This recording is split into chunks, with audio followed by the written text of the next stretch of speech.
আসসালামু আলাইকুম। আমি আজ আপনাদের সামনে একটি গুরুত্বপূর্ণ ইস্যু নিয়ে কথা বলতে চাচ্ছিলাম।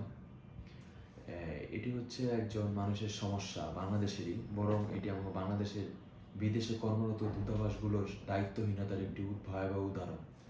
আজকের বিষয় হচ্ছে বাংলাদেশের দূতাবাস জর্দান। আমাদের এক বাংলাদেশি নাগরিক যিনি বর্তমানে জর্দানে আছেন, মারাত্মক অসুস্থ। তার অপারেশনের একটা বিষয় আছে, করতে হবে ইমার্জেন্সি, কিন্তু সে আসতে পারতেছে না দেশে। কি কারণে আসতে পারতেছে না? তার পাসপোর্ট মেয়াদ শেষ হয়েছে, তো পাসপোর্ট রিনিউ করতে তিনি দূতাবাসে জমা দিয়েছে। তো দূতাবাসে বলছে 1 মাস পর হয়ে যাবে, কিন্তু আজকে প্রায় 1.5 মাস, জিয়ে 2.5 মাস হয়ে গেল, তার পাসপোর্টই সে পাচ্ছে না। আর একটা হয়রানির শিকার।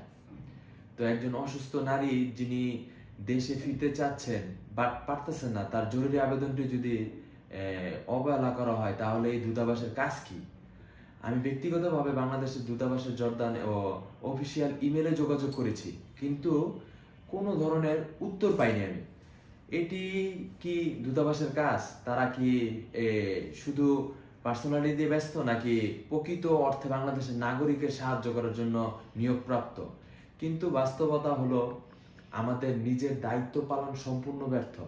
একজন অসহায় অসুস্থ নারীকে তার নিজের দেশে ফেরার জন্য অনিশ্চয়তার মধ্যে ফেলা রাখা অনাবশ্যক।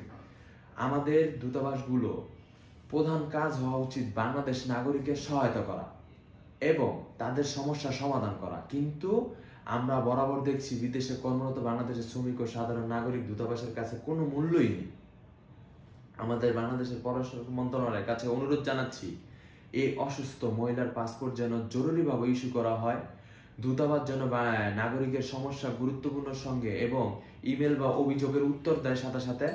এই ধরনের অবহেলার বিরুদ্ধে কঠোর ব্যবস্থা গ্রহণ করা হয়, যাতে ভবিষ্যতে আর কোনো বাংলাদেশি নাগরিকের এমন হয়রানির শিকার না হয়। এটা শুধু একজন মানুষের কষ্টের গল্প নয়, বরং হাজার বাংলাদেশির বাস্তবতা, যারা বিদেশে দূতাবাসের অবহেলার শিকার হন। আমরা এর বিরুদ্ধে মুখ খুলব না। আমরা কি চাই না? আমাদের রাষ্ট্রীয় দূতাবাসগুলো প্রকৃত অর্থে আমাদের নাগরিক সেবা করুক।